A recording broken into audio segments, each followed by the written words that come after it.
16. Manuela Victoria de Araujo Farias. Indonesia has some of the world's strictest drug laws, which can land someone on death row even for a non-violent offense. So it would be an understatement to say that it's a bad idea to try smuggling drugs into the country. A 19-year-old lingerie worker from Brazil named Manuela Victoria de Araujo Farias is learning this lesson the hard way after authorities discovered 3 kilos of cocaine in her suitcase at Bali International Airport. Farias had just arrived in Indonesia when the drugs were found in January 2023. The cocaine had gone undetected throughout the 2 flights she took to reach the island. She was promptly arrested for trafficking, despite her claims that gang members somehow tricked her into smuggling the contraband. If convicted, Farias could face execution by firing squad. Her lawyer, Davi Lira da Silva, told the Bali Times that his client traveled to Bali because she wanted to pray in Buddhist temples for the healing of her gravely ill mother, who had recently suffered a stroke. Police in Santa Catarina, Brazil, have reportedly declined to comment on their investigation of the alleged gang members who gave Farias the drugs.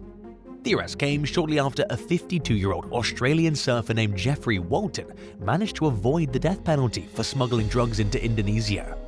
In lieu of a traditional punishment, he spent 8 months at a rehab facility, which isn't a bad deal compared to the alternative. Unlike Farias, he was caught with a personal supply of drugs, which was a factor in the court's willingness to be lenient. The outcome of the young woman's case, however, remains to be seen. 15. Abigail Finney. After falling asleep in her boyfriend's dorm room at Purdue University one day in 2017, 20-year-old Abigail Finney awoke to what she thought was her partner trying to get frisky. She went along with it, only to realize afterward that she'd hooked up with her boyfriend's buddy. The room was dark, and Finney hadn't turned her head to look at him during the steamy session. She was understandably outraged and horrified after discovering that she'd just got it on with someone other than her boyfriend. The ordeal created some very confusing questions, including whether the act was consensual. Finney certainly felt violated, so she and her boyfriend, Donald Grant Ward, went to the police. During questioning, Ward said that he truly believed Finney had mistakenly slept with his friend, thinking it was him. Assuming Ward's pal purposely deceived Finney, his actions were undoubtedly wrong from a moral standpoint. But the unusual scenario isn't considered a crime in most states, including Indiana, where the incident took place. Under the state's assault laws, the victim must be either compelled by force or unable to consent. Prosecutors nevertheless tried to argue the case in court, but a jury found Ward not guilty, and he was acquitted of all the charges brought against him. The outcome came as a devastating blow to Finney, who said she struggled with anxiety and had to take time off from school while she dealt with the trauma of the ordeal. But until the state changes its definition of the crime that Ward was accused of, it's unlikely that cases like this will hold up in court. 14. Cynthia Hoffman. Cynthia Hoffman thought Denali Bremer was her best friend, so she was happy to join when Bremer invited her to go hiking at Thunderbird Falls in Anchorage, Alaska one day in 2019. The young women were joined by a handful of other teens, including Bremer's friends, Caleb Leyland and Caden McIntosh. During the visit, the group lured Hoffman away from the main trail and into an isolated spot, where they bound and shot her before throwing her lifeless body into the nearby Eklutna River. Caden McIntosh pulled the trigger, while Bremer snapped photos and captured footage of the horrific crime for an online friend who talked her into carrying out the murder. The elusive individual, who she knew only as Tyler, claimed to be extremely wealthy. He offered Bremer $9 million to kill someone and capture it on camera for him. Most people in their right minds would never do it, but Bremer immediately got to planning the murder. She also recruited Leyland, McIntosh, and 2 other friends to help her execute and discard her best friend like trash. After the murder, the culprits got rid of Hoffman's belongings in an attempt to destroy evidence. When the victim failed to return home and her family began to worry, the killers claimed that they dropped Hoffman off at a location of her choosing after spending time in the park. They said they hadn't heard from her since then and had no knowledge of her whereabouts. But they did a poor job of covering their tracks, and it was only a matter of days before they were in police custody on suspicion of murder. Authorities also identified Bremer's online friend Tyler as 21-year-old man from Indiana named Darren Schill Miller and charged him as well. Bremer pleaded guilty to first-degree murder in early 2023. She faces 30 to 99 years in prison and is scheduled to be sentenced in August. But the cases against McIntosh, Leyland, and Schill Miller are ongoing. 13. Deadly prank kills dictator's brother. Kim JongNam was the eldest son of the late Korean dictator Kim Jong-il and the half-brother of the Hermit Kingdom's current leader, Kim Jong-un. For several years during the 1990s, he was considered next in line for the throne. But he was booted from the line of succession in 2001 after he was caught trying to enter Disneyland in Tokyo with a fake passport, which brought deep embarrassment to the regime. Kim JongNam was then exiled 2 years later and proceeded to live a mostly low-key existence, minus his occasional outspoken criticism against the Kim dynasty. The Kims don't exactly have a good track record for tolerating even the slightest criticism, but to have negative statements from one of their own family members circulating in the international press was like an extra kick to the gut. It's believed that Kim JongNam survived at least one assassination attempt in 2006, and that his paranoid half-brother orchestrated it in a bid to permanently silence him. Then, in February 2013, 2 women attacked Kim JongNam from behind with a deadly nerve agent called VX at the Kuala Lumpur International Airport in Malaysia. He was caught completely off guard, giving him no chance to avoid the poisoning. His condition almost immediately began to rapidly deteriorate, and Kim was unresponsive by the time he arrived at a nearby hospital. Unfortunately for the victim, efforts to save his life were unsuccessful. Authorities initially suspected that the women who ambushed Kim with the deadly toxin were knowingly working for North Korean agents, even though neither of them was from North Korea or had any traceable ties to the regime. Shortly after the poisoning, 4 North Korean suspects managed to slip out of the country without being interrogated, leaving Siti Aisha and Duan Thi Huang behind to take full blame for the incident. The women claimed that they had no idea they were going to end up killing someone, and that it certainly wasn't their intention. They told police that they were offered paid gigs on a hidden camera show and thought they were carrying out a harmless prank. And while this may seem like a clever excuse, all signs pointed toward the women being truthful. In what appeared to be an elaborate ruse to fool the suspects into unknowingly assassinating Kim, the show's so-called producers had filmed Aisha and Huang performing multiple on-camera pranks in public places in the days leading up to the incident.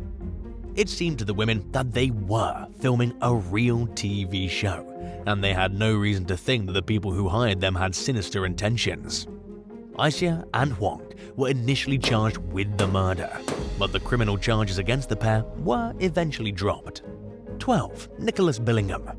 When 42-year-old Nicholas Billingham stopped showing up for work in October 2021, his boss, who also happened to be his neighbor, went looking for him at the home he shared with his longtime girlfriend in Northamptonshire, England. Billingham's girlfriend, schoolteacher Fiona Beale, answered the door looking visibly upset by something. She didn't want to talk at first, but later claimed that Billingham had cheated on her and moved in with another woman. Because the man had a history of being unfaithful, the neighbor took Beale's explanation at face value. And a few weeks later, Beale seemed to be back to her normal self and appeared to be moving on with her life. Around the same time, Billingham's relatives became concerned and reached out after not hearing from him for a while. They received text messages from his phone saying that he was laying low after his relationship with Beale fell apart.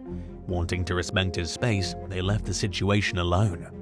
In early 2023, around 5 months after Billingham was last seen alive, police responded to a call at Beale's residence about a mentally unstable woman in distress.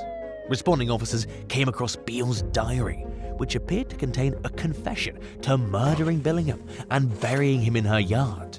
According to the journal, Beale lured Billingham into their bathroom with the promise of a good time, then put a mask on him and stabbed him to death. She was apparently convinced that he'd cheated on her again, which explains the motive behind the crime. A search of the yard turned up Billingham's mummified remains. In court, Beale admitted to manslaughter, but denied murdering her partner on the basis of her fragile mental state at the time. As of May 2023, her trial appears to be ongoing. 11. Migrants Dreams. During an interview with Coda Media in early 2023, 45-year-old Gurinder Dhillon described how he migrated from Punjab, India to southern Italy's Lazio region in 2009 for work. An agent he met in his home village had promised a better life, including high enough pay to support his family back in India, a house, nice clothing, and other trappings of a middle-class European lifestyle. But as you've likely already guessed, Dhillon bought a false dream. Using a $16,000 loan, he paid the agent to arrange his visa and travel, which realistically only cost around $2,000, amounting to an enormous profit for the recruiter. Dhillon expected to work at a farm in an area called the Pontine Marshes picking fruit and vegetables, and while that part was true, the working and living conditions he was subjected to were much different than promised. For less than €4 per hour, he and others toiled away in the stifling heat as an overseer harshly barked orders at them to work faster and pick more produce. As the temperature crept into the triple digits on his first day of work, Dhillon had to stop at least once to wring the sweat out of his drenched socks. He later told Coda journalist Isabel Cockerell that he quickly realized he'd been duped into signing up for a job that he said wasn't far removed from forced labor. When he asked an experienced co-worker if it would be like this forever, the colleague answered yes. The tradition of recruiting workers to the Pontine Marshes from other countries dates back to the Mussolini era. Under the dictator's leadership, laborers transformed the once swampy marshland into a vast tract of farmable soil. But the working conditions there remain brutal and archaic and amount to forced labor under the United Nations standards due to the low wages, long working hours, and controlling bosses. Some are paid almost no money, with at least one person being told that 3 months' worth of his wages were put toward taxes. When he looked further into the matter, he discovered it was a lie. His taxes hadn't been paid, and had unknowingly worked for free. Another worker told Cockerell that he was paid just $250 after being promised around $1,300 for a monthly check, which included working 12 to 14-hour shifts 6 days a week. Sadly, these laborers are at the mercy of their supervisors, who have the power to interfere with their immigration status. And as Italy experiences a suspected revival of elements of its fascist past with the rise of pro-Mussolini Prime Minister Giorgia Meloni, hope for better conditions and basic rights at these farms has sadly hit a new low. 10. Problems in Paradise. From 1959 to 1984, North Korea encouraged ethnic Koreans to move there from South Korea and Japan as part of a repatriation program that essentially promised a paradise on Earth.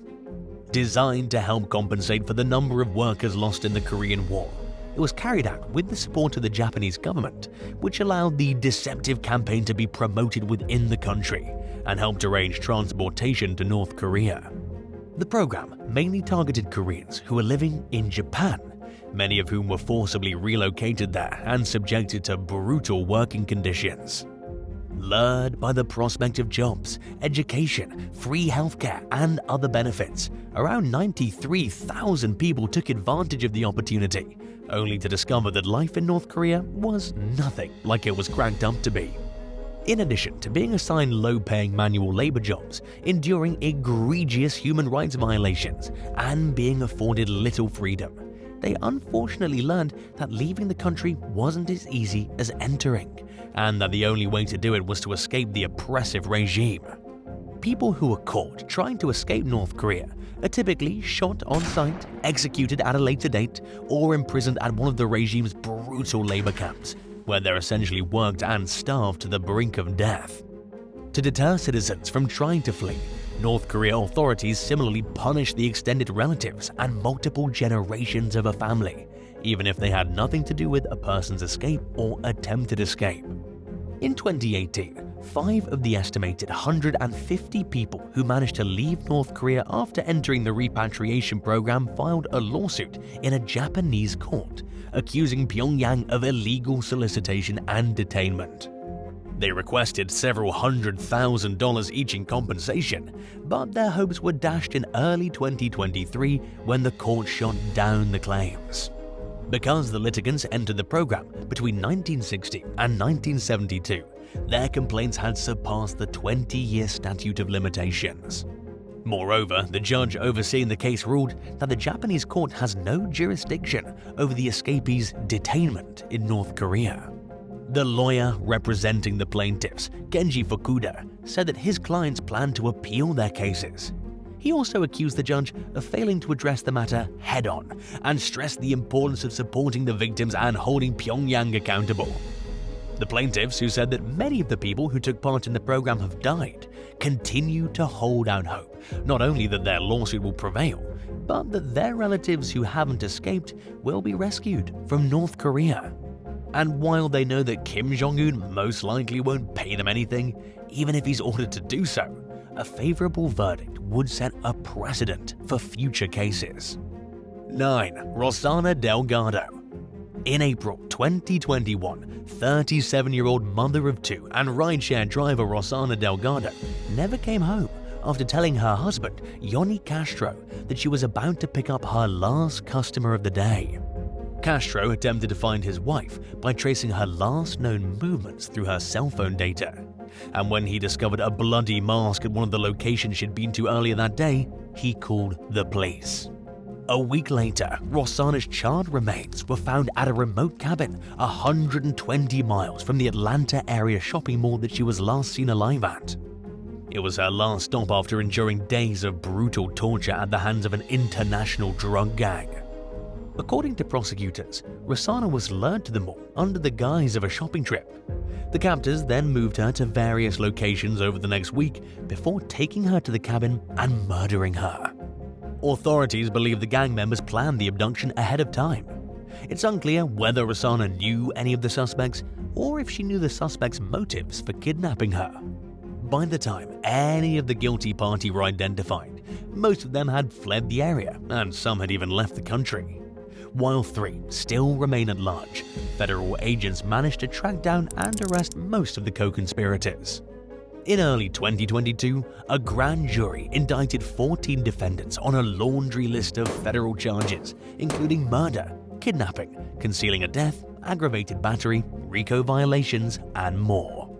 Oscar Manuel Garcia, who faced the most serious charges, pleaded guilty to a slew of counts, with one charge being malice murder. As a result, he was sentenced to life in prison without parole. Defendant Juan Ayala Rodriguez managed to avoid a murder conviction, but nevertheless received a life sentence due to the severity of his crimes. 3 other defendants received varying prison terms, ranging from 13 to 30 years, while a handful of other suspects received unspecified sentences. 8. Alex Hamzi and Dustin Del Monte. Members of law enforcement risk their lives daily to protect society, and sometimes they're targeted specifically for being cops. Such was the case for Connecticut State Police Sergeant Alex Hamzi and Lieutenant Dustin DeMonte, who responded to a home in Bristol late one evening in October 2022 after receiving a call about an alleged domestic incident between siblings.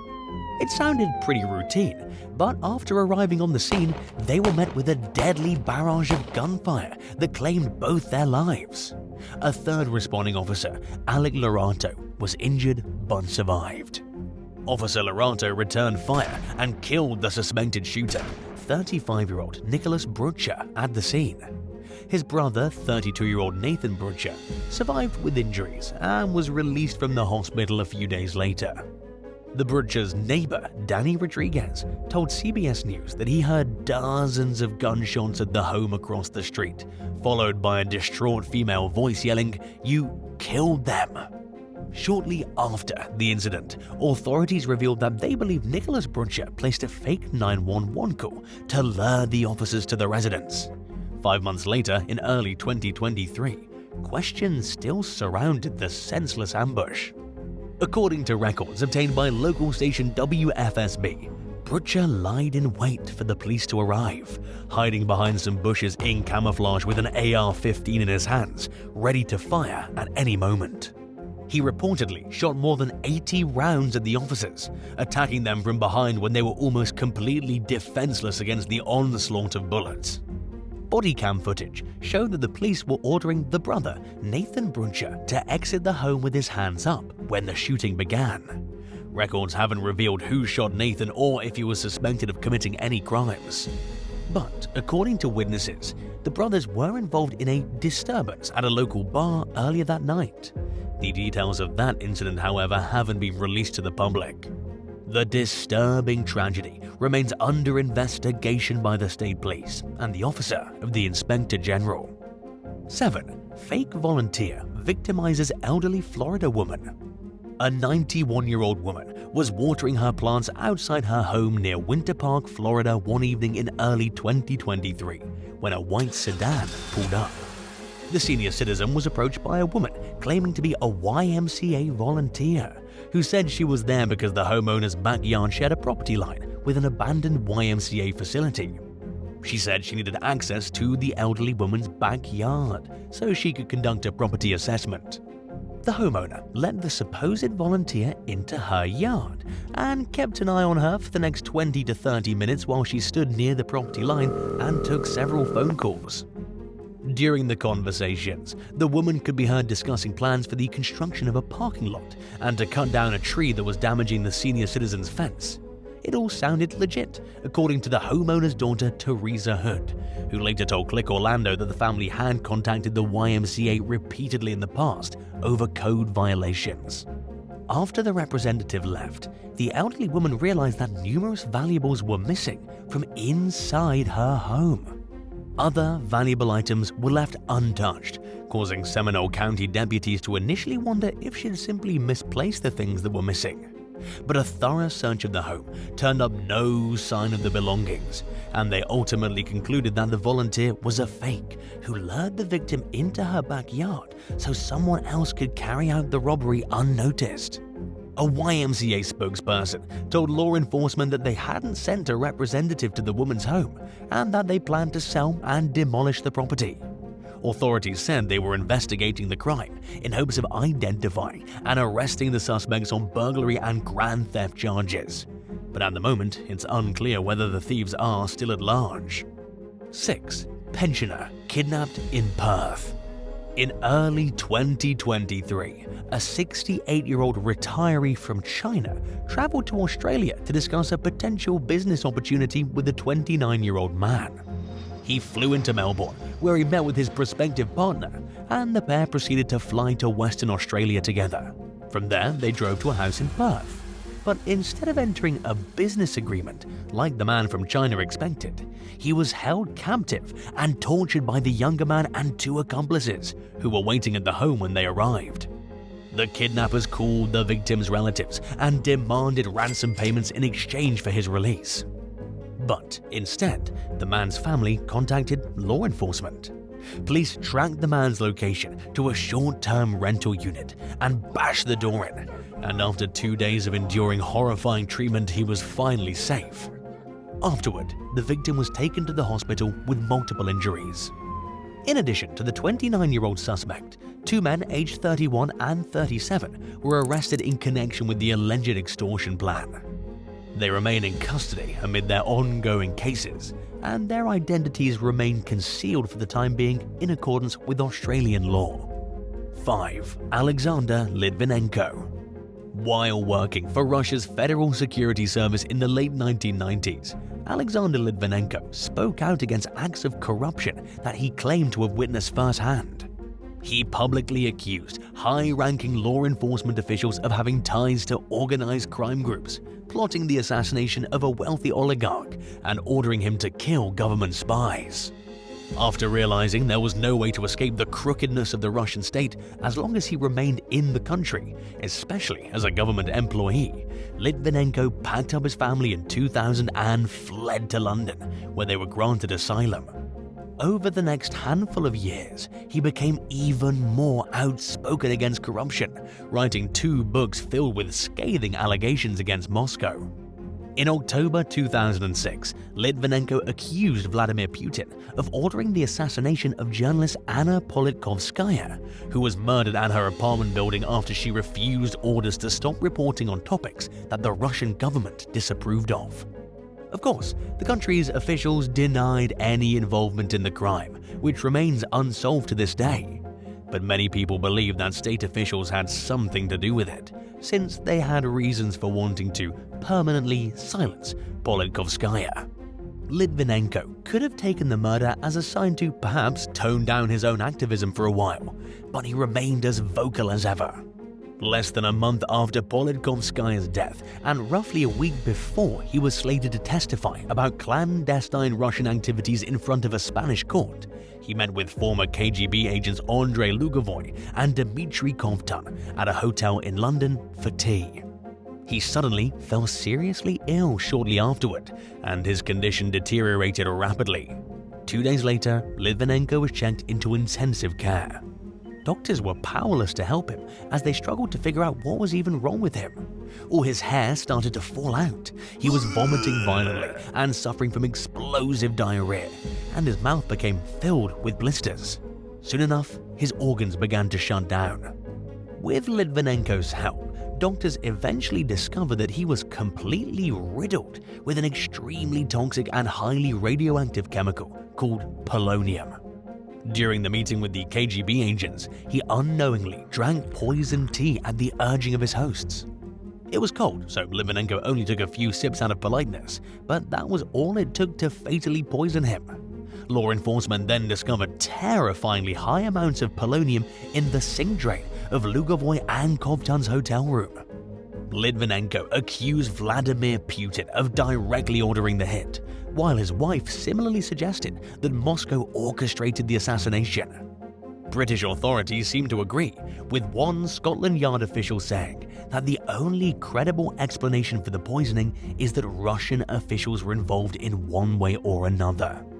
After languishing in agony for 22 days, Litvinenko passed away, and he was buried in a lead coffin to prevent radiation from leaking out of it. 4. Grinder robberies.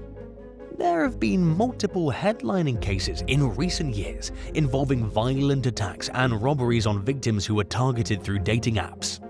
One of the latest arrests came in April 2023, when 22-year-old Ja Auntie Pleasant was booked into custody in San Antonio, Texas on 2 separate murder charges. According to court documents, Pleasant connected with both of his victims on the Grindr dating app, where he went by the alias Derek. The first deadly encounter occurred after he invited a 54-year-old man to his apartment for a late-night rendezvous. Pleasant allegedly approached the victim while he sat in his SUV and fatally shot him from the passenger side. Witnesses reported seeing the suspect grab a duffel bag from inside the vehicle before fleeing the scene. The very next day, police were called to the apartment of a 21-year-old man, where a concerned friend had come by to check on him after being unable to reach him on the phone. While looking in through the window, the friend saw him lying motionless and unresponsive. Emergency responders entered the home and found the young man dead with a gunshot wound to the back of his head. In addition to finding messages between Pleasant and both victims, investigators discovered matching shell casings at both murder scenes. The suspect was also connected to the crimes through fingerprints. Thankfully, police tracked him down and took him into custody before he could harm or kill anyone else. He remains behind bars on 2 murder charges. 3. International hostage trap. Tempted by the prospect of a job opportunity, a 19-year-old man from Alamo, Texas entered Mexico on foot in June of 2021 in hopes of making some money. A man he presumably didn't know very well, later identified as 26-year-old Sixto Gonzalez Jr., had offered him the job and promised to pick him up once he crossed the border. But instead of taking him to a work site, the stranger drove the teen to a house in the city of Reynosa, where he and several co-conspirators held the young man hostage. Gonzalez and his accomplices contacted the victim's family, demanding a $5,000 ransom and a gun in exchange for his safe return. When the family couldn't afford the ransom and failed to pay it, the gang sent them a dreadful video of the victim being beaten so hard with a wooden board that it broke. 2 days into the ordeal, law enforcement managed to locate the house and carried out a search. Beneath a blanket, they found the victim covered in bruises and bound with zip ties. Police also captured Gonzalez, and in a satisfying turn of events, he was taken into custody while the hostage got his freedom back. Gonzalez reportedly confessed to the abduction during questioning. He spent the next 2 years in federal custody while he faced charges in connection with the incident, and he might as well get comfortable because he likely won't be seeing freedom again for at least a handful of years. In 2023, Gonzalez pleaded guilty to hostage-taking. The charge carries a sentence of up to life in prison and a fine of up to $250,000. The defendant is scheduled to be sentenced in August of 2023. 2. Deathbed confession leads to missing Florida man. In May of 2014, a Florida businessman with a checkered past named Donald Schoff vanished seemingly into thin air. His brother-in-law, James Stote, told Schoff's mother and his wife, as well as Schoff's sister, that he'd fled the country on his boat with a large amount of cash. Stote claimed that Schoff was living in Colombia under an alias, and his wife Dara and mother-in-law initially believed it, given Schoff's shady history. Every once in a while, Stote told the family that he'd run into Schoff during one of his quick and highly secretive stops back in the United States. About a year later, Dara discovered that her husband had taken over her brother's identity and was allegedly siphoning his bank accounts. As it turned out, Schoff had been working to keep his life on the straight and narrow. His business was apparently doing well, and he'd built up a considerable amount of assets as a real estate investor. Suspicious that Stote was lying about Schoff being alive and well, Dara filed for divorce and went to the FBI. But the fate of her missing brother remained a mystery for years until 2021, when Stote's former roommate Siegfried Maha fell gravely ill. In a shocking deathbed confession that nobody saw coming, Maha called a former cop he was acquainted with and revealed that Schoff had been murdered around the time he disappeared in 2014. He went on to accuse another one of Schoff's sisters, 64-year-old Darlene Ann Schoff Brock, of shooting her brother in the back of the head. Maha drew a map directing authorities to Schoff's remains, which were buried on one of his own properties in Dania Beach. While awaiting DNA test results to confirm the identity of the body, investigators questioned Darlene, who stuck to the claim that her brother had left the country years earlier. But she quickly lawyered up and stopped cooperating. Law enforcement also spoke with Stote, who reportedly gave detectives a first-hand account of what happened on the night of the murder. His version of events corroborated with the details of his former roommate's deathbed confession, and the DNA findings confirmed that the remains belonged to Schoff. In the end, Darlene was charged with first-degree murder. According to records, she's being held at the Broward County Jail on $250,000 bail while her case works its way through the court system. Stote, on the other hand, hasn't been charged in connection with the case, despite his alleged involvement. 1. Swindled by psychics. An Australian woman named Poonam paid $30 for a psychic reading at a shop in Sydney, which marked her first step toward financial ruin. By the time she shared her experience with the TV program A Current Affair in 2022, Poonam had blown more than $21,000 on the services of a clairvoyant, who always managed to keep her on the hook and continuously opening up her checkbook. Poonam told the show that she went to get her initial reading for fun. She never expected to become a seemingly bottomless pit of cash to her spiritual guide. But her fortune teller convinced her that she was surrounded by bad spirits, and that the only way to get rid of them was to invest in one round after the next of intensive prayers and rituals. A woman named Samjana, who visited the same psychic, claimed that she was told her family would die unless she paid to be cleansed of the demons surrounding her. Much like how Poonam got sucked in, the countless rituals never seemed to do the job. There was always some stubborn, lingering presence of evil, which of course would require yet another payment to make it go away. Unfortunately, Samjana didn't fully realize that she was being financially siphoned for no good reason until after all her money was depleted. And before she knew it, she had lost her entire life savings. From the outside looking in, it may seem like only a highly gullible person could fall for such an obvious scam. In fact, some people even have a hard time feeling bad for victims of these types of scams. But it happens often, and to perfectly intelligent people, with many victims losing tens or even hundreds of thousands of dollars. In fact, no human is immune to being manipulated, and crooked psychics are the absolute masters at it. They know how to target people's insecurities and to attract business from customers who are going through difficult times by selling them misguided hope.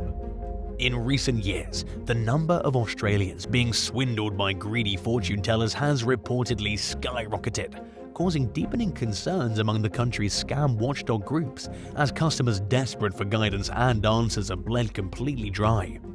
Between 2015 and 2018, the number of psychic scams increased by an estimated 300%, and civilians were siphoned to the tune of millions. It's likely safe to assume that the losses were bigger than the data shows, since not all scams get reported. With most of the world seeming to agree that times are bad right now, the problem only seems to be getting worse, and it's not only happening in Australia. Many modern-day spiritual scams are being carried out entirely on social media, where fraudsters have access to an unlimited pool of potential victims right from the comfort of their home. Would you rather be fooled into providing an alibi for a bad person who committed a crime, or be tricked into unknowingly deceiving your loved ones into a Ponzi scheme? Let us know your thoughts in the comments below. And if you enjoyed this video, be sure to give it a like and subscribe to the channel. Thanks so much for watching, and we'll see ya in the next one. Bye!